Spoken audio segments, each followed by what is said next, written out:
Bienvenido a Brother to Brother, un lugar de estudio de la palabra de Dios, donde Dios está presente, donde la esperanza es real, donde Dios es glorificado, donde su palabra cobra vida.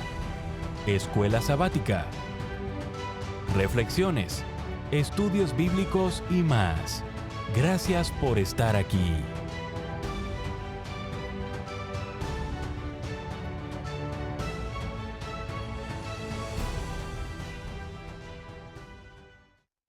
Muy bienvenidos a su programa Brother to Brother una vez más.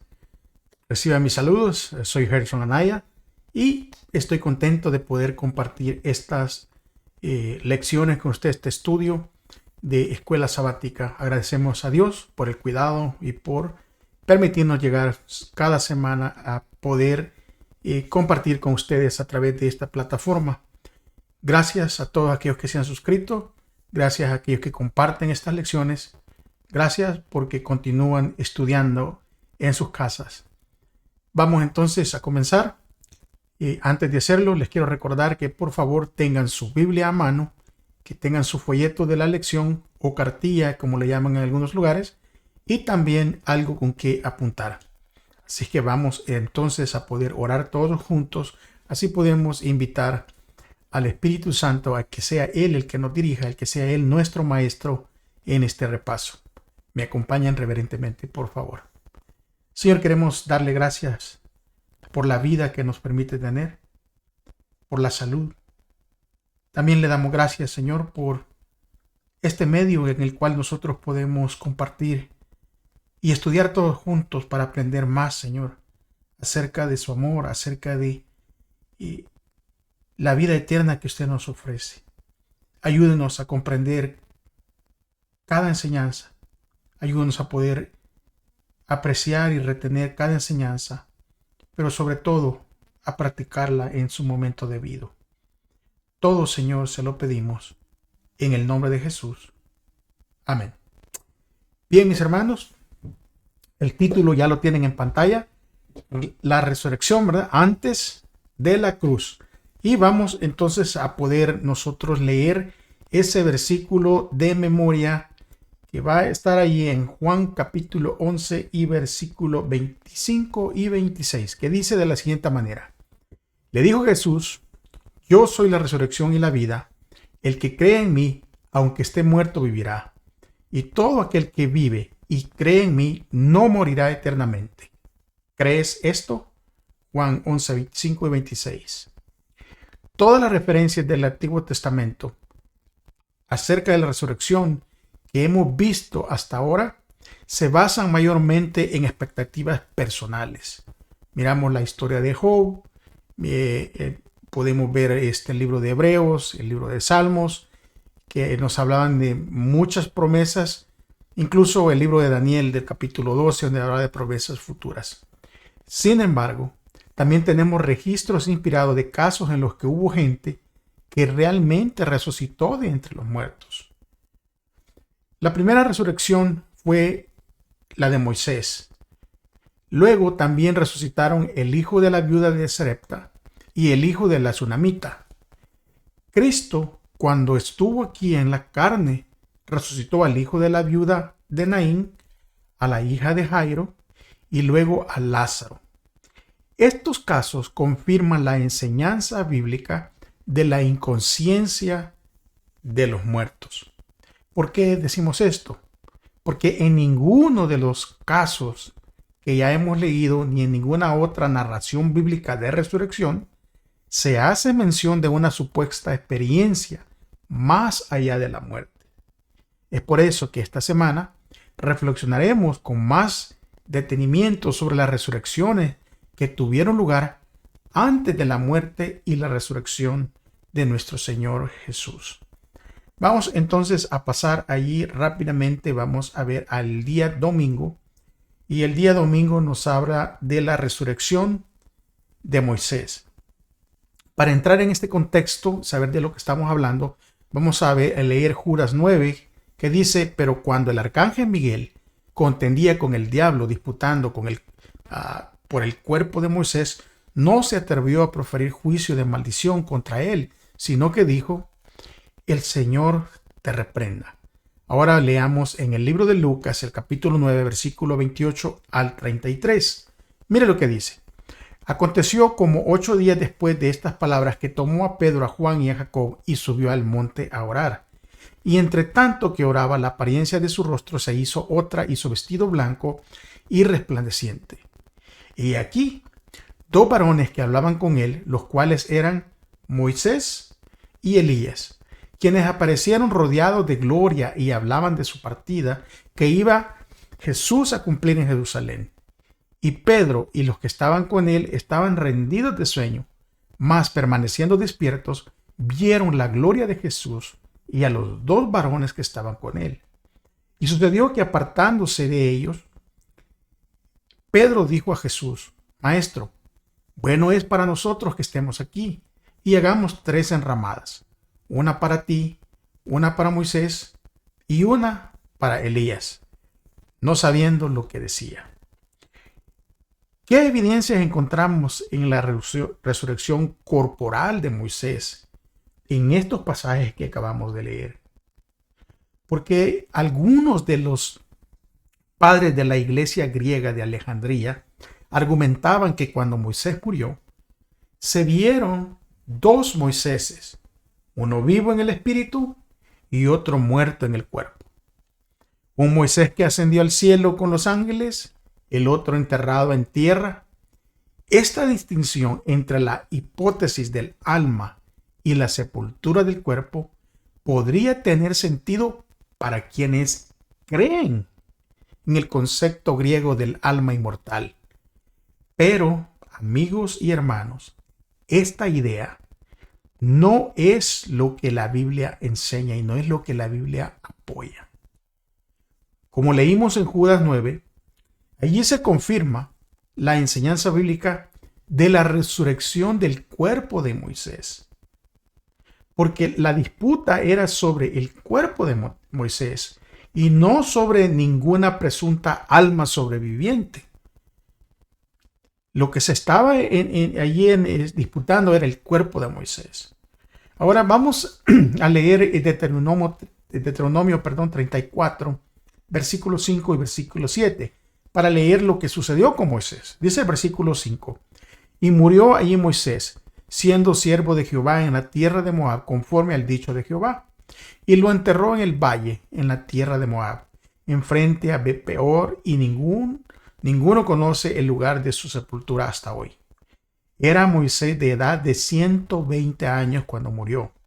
Sus ojos nunca se oscurecieron, ni perdió su vigor. Este pasaje claramente nos dice que Moisés murió a los 120 años de edad y que el Señor lo enterró en un lugar escondido, en un valle de la tierra de Moab. Pero Moisés no permaneció mucho tiempo en esa tumba. Fue Cristo mismo, acompañado por los ángeles que enterraron a Moisés. Descendió del cielo para llamar al santo que dormía. Ahora, aquí miramos por primera vez, Cristo iba a dar vida a uno de los muertos. Cuando el príncipe de la vida y los ángeles resplandecientes se aproximaron a la tumba, Satanás temió perder su supremacía. Cristo no se rebajó a entrar en controversia con Satanás, pero Cristo lo que hizo fue confiar en su Padre, diciendo: el Señor te reprenda. Y lo leímos en el capítulo 9 de Judas. La resurrección quedó asegurada para siempre. Satanás fue despojado de su presa. Los justos muertos volverán a vivir. Esto es una clara evidencia de la resurrección de Moisés. Se encuentra en la transfiguración, porque allí apareció Moisés con el profeta Elías, quien había sido trasladado sin ver la muerte. ¿Recuerdan eso? En Segunda de Reyes, capítulo 2, del versículo 1 al 11. Usted lo puede leer ahí. Moisés y Elías incluso dialogaron con Jesús.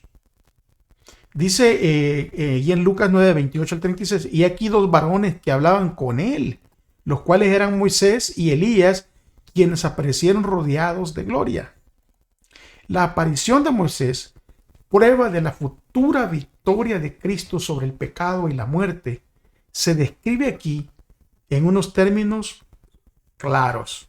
O sea, aquí no hay nada que tenemos nosotros que buscarle. Esto se explica claramente.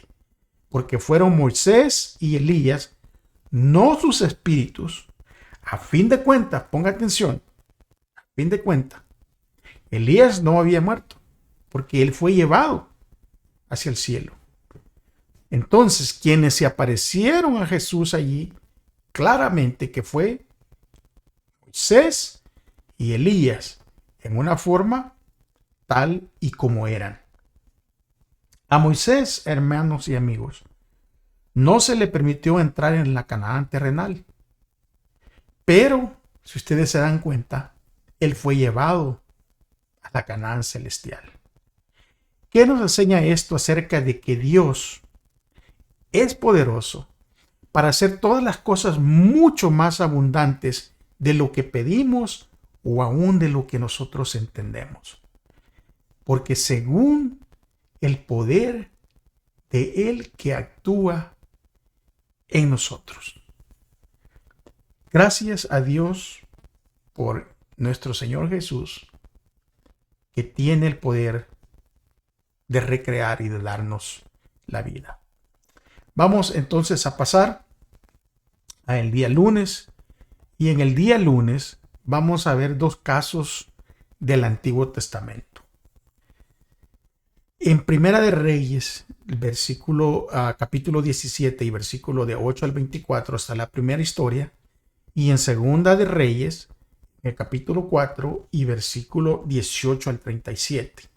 Y allí veremos similitudes y diferencias que hay entre estas dos resurrecciones.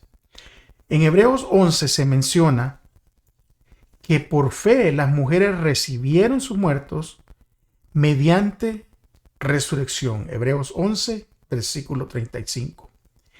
Esto ocurrió con las dos resurrecciones descritas en los pasajes de hoy, que es a lo que está haciendo referencia Hebreos 11, 35. La primera resurrección, que se encuentra en Primera Reyes 17, del 8 al 24, ocurrió durante la gran apostasía de Israel, bajo la influencia del rey Acab y de su esposa pagana Jezabel. Mientras una grave sequía estaba devastando la tierra, Dios ordenó a Elías que fuera a Sarepta, una ciudad no perteneciente a Israel. Allí conoció a una pobre viuda de Fenicia, que estaba a punto de cocinar su última comida miserable para ella y para su hijo, para luego morir. Pero salvaron su vida gracias al milagro de la harina y el aceite, que no se agotaron hasta que pasó la sequía. Poco después, el hijo de esta mujer se enfermó y murió. Desesperada, la madre le suplicó ayuda a Elías, que le clamó a Dios. El Señor oyó el clamor de Elías y el muchacho volvió a la vida. La segunda resurrección, que está en Segunda de Reyes, capítulo 4, 18 al 37, tuvo lugar en Sunem, una aldeíta del sur del monte de Gilboa. Eliseo había ayudado a una viuda pobre a pagar sus deudas mediante el milagro de llenar muchas vasijas de aceite. Más adelante, en Sunem conoció una destacada mujer casada, pero sin hijos.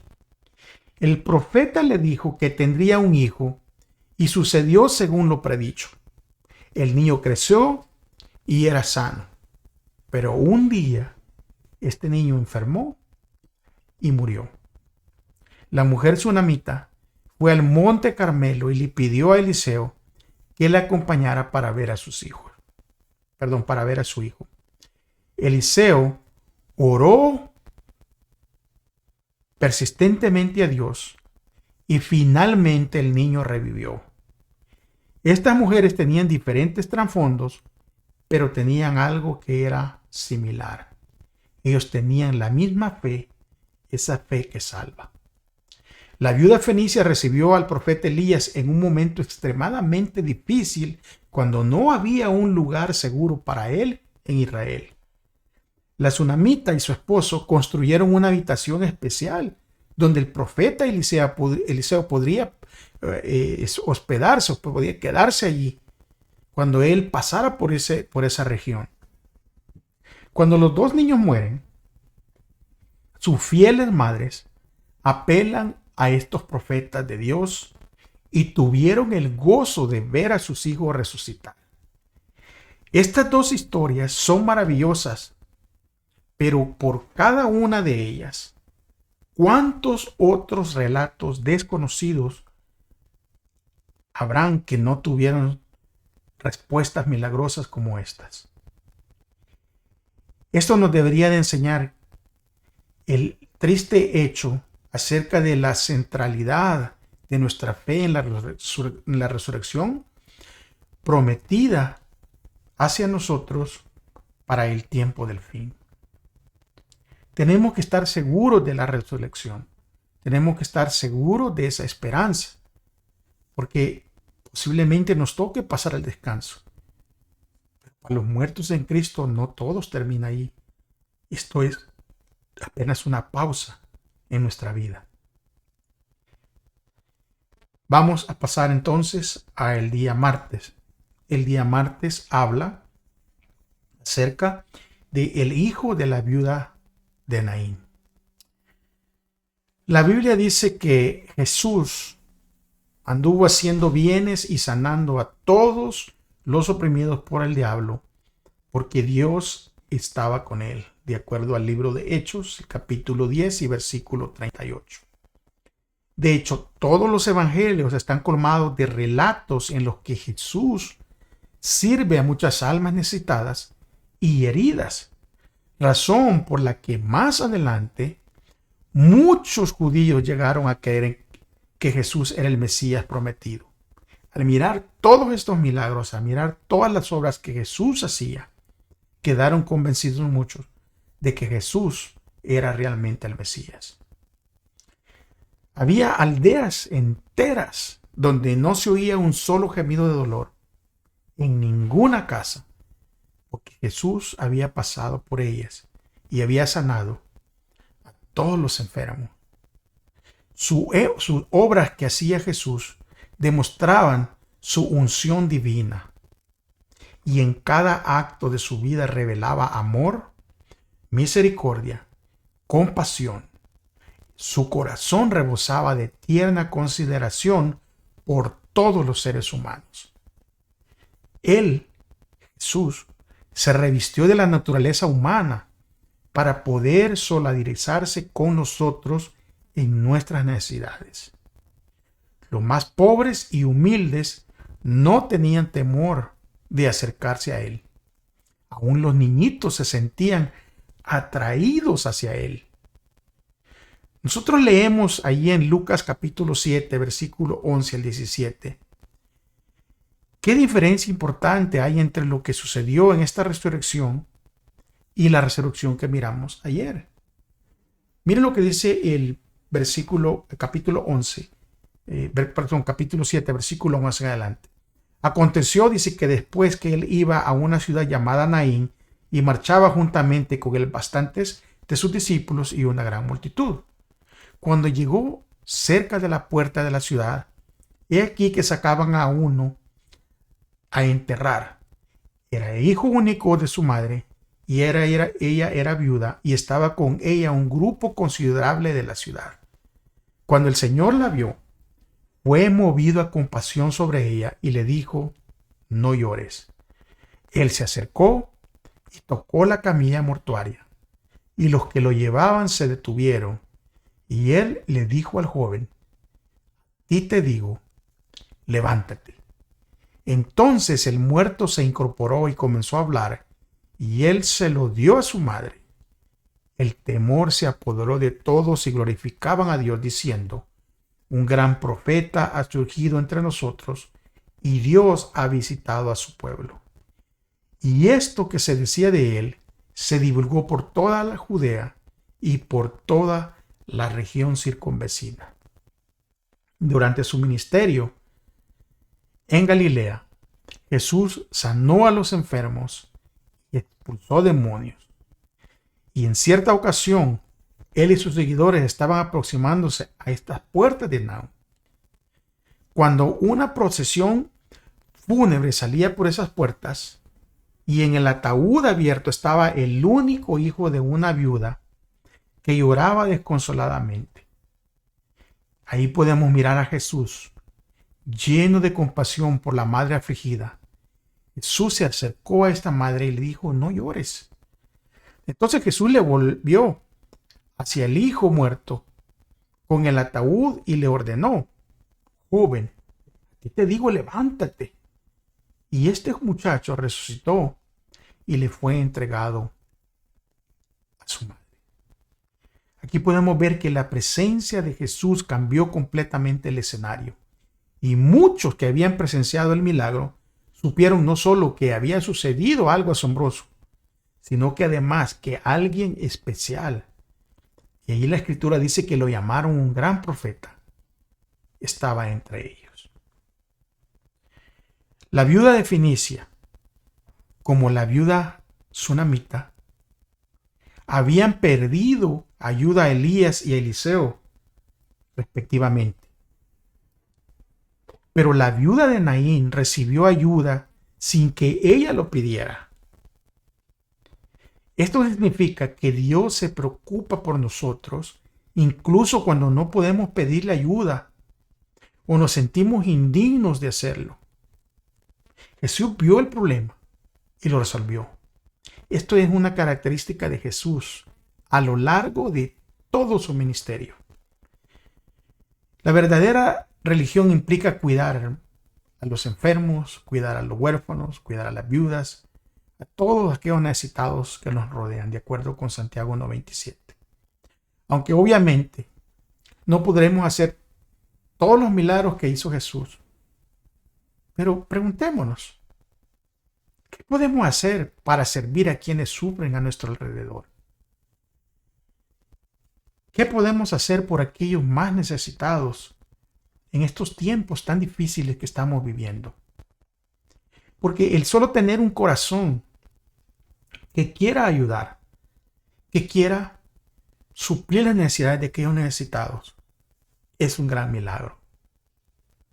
Porque hoy en día la mayoría de la sociedad vive para sí mismo. Viven en un egoísmo en donde lo que me preocupa soy yo, el que necesita soy yo, por quien tengo que ver es por mí mismo. Y cuando hay un corazón transformado por el Espíritu Santo, un corazón que se preocupa por los demás, eso en sí es un gran milagro. La hija de Jairo, vamos a pasar entonces a el otro día miércoles y vamos a ver la hija de Jairo. Las resurrecciones antes de la muerte y la resurrección de Jesús no se limitaron a ningún grupo étnico en específico ni a ninguna clase social en particular. Moisés fue quizás el mayor conductor humano del pueblo de Dios que jamás haya existido. Ustedes conocen esa historia. Por otro lado, la pobre viuda fenicia ni siquiera era del pueblo de Israel. Ni siquiera ella era israelita. Y la sunamita era prominente en su comunidad, aunque tampoco era hebrea. La viuda de Naín tenía un solo hijo, como ya lo leímos. Probablemente dependía de este hijo. Por su parte, Jairo era un dirigente de la sinagoga, probablemente en Capernaum. Ahí lo podemos leer en el libro de Marcos, capítulo 5, versículo 22. más allá de sus diferentes antecedentes culturales o estatus social. El poder vivificante de Dios los bendijo a todos por igual. Esto nos hace ver de que Dios no hace acepción de personas. Leamos en Marcos capítulo 5, versículo 21 al 24 y 35 al 43 para entrar en el contexto. Dice el versículo 21 que Jesús pasó de nuevo en la barca a la otra orilla y se aglomeró junto a él una gran multitud y él estaba junto al mar. En esto llega uno de los dirigentes de la sinagoga llamado Jairo y al verle cae ante sus pies y le suplica con insistencia diciendo: mi hijita está a punto de morir, ven a poner las manos sobre ella para que se cure y viva. Y se fue con él. La seguía una gran multitud que le apretujaron. Brinquemos al versículo 35 y dice: todavía estaba él hablando, cuando de la casa del dirigente de la sinagoga llegaron unos diciendo: tu hija ha muerto, ¿por qué molestas aún al maestro? Pero Jesús, no haciendo caso de lo que se hablaba, le dice al dirigente de la sinagoga: no temas, cree solamente. Y no permitió que nadie le acompañase, excepto Pedro, Jacobo y Juan, el hermano de Jacobo. Llegaron a la casa del dirigente de la sinagoga, y allí observaba el alboroto y los que lloraban y daban grandes alaridos. Y entrando les dice: ¿por qué alborotáis y lloráis? La niña no está muerta, sino que duerme. Y se reían de él.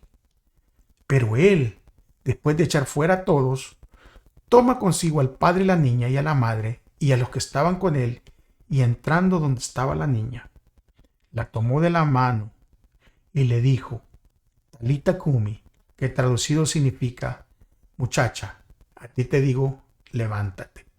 Y enseguida se levantó la muchacha y se puso a caminar, pues tenía 12 años. Al instante quedaron fuera de sí, llenos de asombro, y les dio órdenes estrictas de que nadie se enterara de esto, y dijo que le dieran a la niña algo de comer.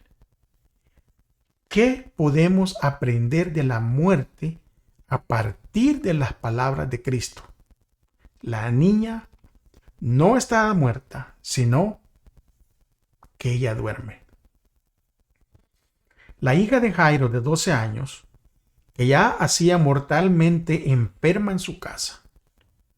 Por lo tanto, él buscó a Jesús y le rogó que fuese a su casa y pusiera sus manos sanadoras sobre su hija.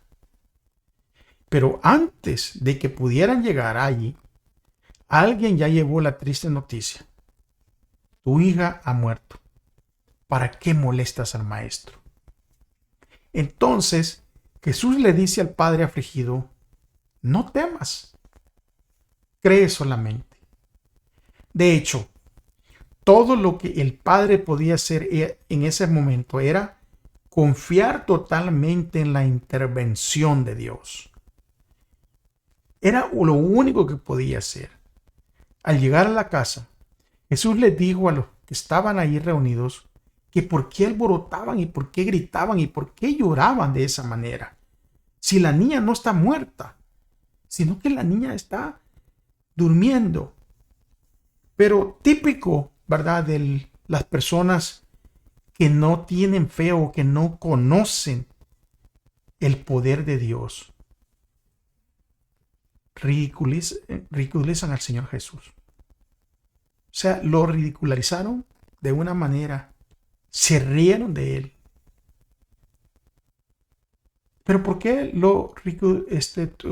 tuvieron que hacer esta manera de ridiculizar al Señor? Bueno, primeramente, porque ellos, los que estaban allí, sabían que la niña estaba muerta. La miraron expirar probablemente. Escucharon a la madre probablemente o a los familiares llorar por esta pérdida. Pero también no comprendieron el significado de las palabras que Jesús hablaba. Porque la consoladora expresión por la cual el sueño equivale a la muerte parece haber sido la forma favorita de nuestro Señor Jesús para referirse al estado de los muertos. La muerte es un sueño, pero es un sueño profundo del cual solo el gran dador de la vida puede despertarnos, porque únicamente Él tiene las llaves del sepulcro. Después de la resurrección de esta niña, los que la vieron se espantaron, dice la Escritura, grandemente. Y no es para menos. Por ahora, la muerte es definitivamente absoluta y aparentemente irreversible. Pero al ver visto algo así, como esto lo miraron con sus propios ojos, seguramente debió haber sido una experiencia increíble que les ha de haber cambiado la vida a todos los que estaban allí. Las palabras de Jesús que dicen no temas, cree solamente, todavía resuenan y son valiosas para nosotros hoy, especialmente en los tiempos que estamos viviendo, en donde mucha gente ha pasado al descanso. Muchos hermanos de iglesia fieles al Señor pasaron al descanso con esta pandemia.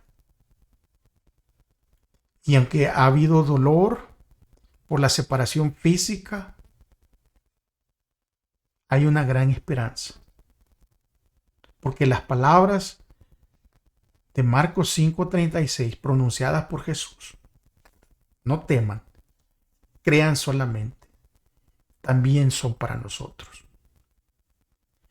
¿Cómo podemos entonces aprender a hacer esto, incluso en medio de situaciones de temor, que son los momentos más importantes para seguir creyendo? El día jueves nos habla de Lázaro, porque también aquí Jesús utiliza la metáfora del sueño al hablar de la muerte. Allí en Juan capítulo 11, versículo 11, Jesús claramente les dice a sus discípulos: nuestro amigo Lázaro duerme, mas voy a despertarlo. Aunque algunos pensaron que se refería al sueño literal, Jesús tuvo que aclararles de que lo que él estaba queriendo decir es que Lázaro en sí, Lázaro definitivamente muerto. Cuando Jesús llegó a Betania, ya habían pasado 4 días que Lázaro había muerto. Su cadáver ya estaba en descomposición.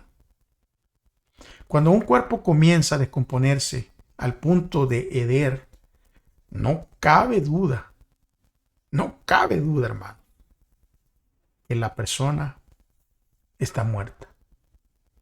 En este contexto, cuando Jesús dijo a Marta: tu hermano resucitará, ella, Marta, reafirmó su fe en la resurrección final. Pero Jesús declaró: yo soy la vida, yo soy la resurrección. El que cree en mí, aunque esté muerto, vivirá. Y todo aquel que vive y cree en mí, no morirá eternamente. Y vuelve a hacer la pregunta: ¿crees esto? Y Jesús agregó que si crees verás la gloria de Dios. Allí en Juan 11:40. Marta creyó y vio la gloria de Dios en la resurrección de su hermano Lázaro. La Biblia dice que la palabra de Dios creó la vida y su palabra puede recrear la vida, como en el caso de Lázaro. Después de una breve oración, Jesús, con una voz fuerte y firme, ordenó a Lázaro y le dijo: Lázaro, ven fuera.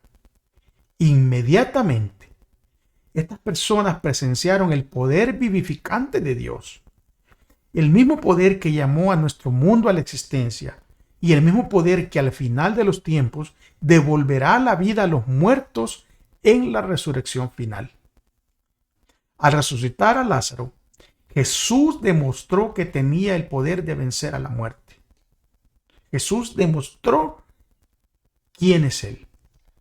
Y para seres como nosotros, que inevitablemente moriremos, ¿qué mayor manifestación de la gloria de Dios podría haber?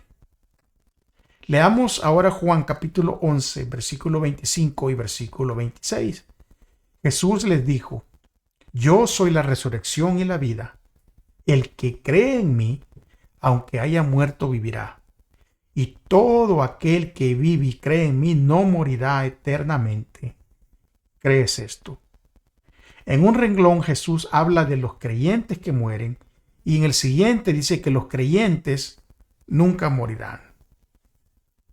¿Qué nos está enseñando Jesús aquí? ¿Y por qué es tan importante entender que la muerte es un sueño inconsciente? Para comprender las palabras que Cristo está diciendo, para entender claramente de lo que estamos hablando y por qué sus palabras nos ofrecen tanta esperanza como seres que somos destinados a la tumba. Es importante que nosotros podamos entender que la muerte es un sueño. Muchos de nosotros, si Jesús no ha regresado, seremos llamados al descanso. Seremos llamados a dormir mientras Él regrese. Hay que tener esperanza, mis hermanos, mis amigos. Hay que poner nuestra fe en el Creador de la vida. No hay que desanimarnos. Tal vez estés pasando por un problema difícil donde has perdido un ser querido. Tal vez no encuentras respuesta porque ese ser querido es una persona fiel al Señor, una persona dedicada a la obra. Pero aún así, posiblemente estés pasando por una pérdida tan grande que no entiendes. No te preocupes. Un día ese ser querido que ha muerto en Cristo escuchará esas palabras poderosas por su nombre y le dirán: ven fuera. Es importante entender todo esto, hermanos, de la muerte. Es importante comprender que somos unos seres tan frágiles en esta tierra y que sin el poder de Cristo no tendremos esa vida eterna. Creo que al llegar al final del estudio de esta semana, y como lo hemos venido haciendo todas las semanas, hemos venido comprendiendo más. En Cristo hay vida original. En Cristo la vida no es prestada ni derivada de otra fuente. Es Él el que tiene al Hijo. Es el que tiene al Hijo, tiene la vida. La divinidad de Cristo es la garantía que el creyente tiene de la vida eterna. Porque Jesús mismo dijo que el que cree en mí, aunque esté muerto, vivirá. Y todo aquel que vive y cree en mí no morirá eternamente. Hay que creer esto, hermanos y amigos. Hay que abrazarlo con fe. Ahora, Cristo miraba hacia adelante hasta su segunda venida. Él podía mirar eso. Podría mirar que un día los justos muertos serán resucitados incorruptibles y los justos vivos serán trasladados al cielo sin ver la muerte. El milagro que Cristo estaba por realizar al resucitar a Lázaro de los muertos representaría la resurrección de todos los justos muertos en el futuro. Y fue por medio de su palabra y sus obras que declaró el autor de la resurrección, el que pronto iba a morir en la cruz estaba allí con las llaves de la muerte en su mano. Estaba siendo el vencedor del sepulcro y afirmaba su derecho y su poder para dar vida eterna. Puesto que Cristo es uno con el Padre y es igual a Él, podía ser expiación por las transgresiones y salvar al hombre, no en sus pecados, sino salvarlo de sus pecados. Las palabras dirigidas a los fieles del Señor, que se dicen: venid, benditos de mi Padre, dice Cristo, heredad el reino preparado para vosotros desde la fundación del mundo. Entonces la hueste de los redimidos eleva un coro triunfante. ¿Dónde está, oh muerte, tu aguijón? ¿Dónde, oh sepulcro, tu victoria? Oh, si nuestras mentes, amigos y hermanos, pudieran comprender la magnitud del tema y la importancia maravillosa de esta ocasión. El que cree en mí nunca morirá. Si un hombre guarda mis dichos, nunca verá la muerte. Los escogidos del Señor pueden caer en las garras de la muerte, pero solo han quedado dormidos para descansar hasta que Jesús los despierte para compartir con Él una vida eterna, una vida de gloria. Amén y gloria al Señor por eso. Agradezco que se han quedado hasta el final. No se olviden, hermanos, que cada semana ponemos esta lección y yo les suplico, por favor, que estudien personalmente, que dejen que el Espíritu Santo lo guíe al convencimiento y a la enseñanza de cada semana, y que juntos vengamos a repasar lo que hemos estudiado aquí a través de esta plataforma. Comparta el video. Si ya llegó hasta aquí, denle like, deje un me gusta. Recuérdese que todas las semanas estaremos aquí, si Dios lo permite, y que la próxima lo veremos, si es que Cristo no ha regresado. Pero también les quiero decir, mis amigos, mis hermanos, que si usted dice que ama a Dios, por favor, demuéstrelo amando a su prójimo. Un abrazo, muchas bendiciones para todos y cada uno de ustedes.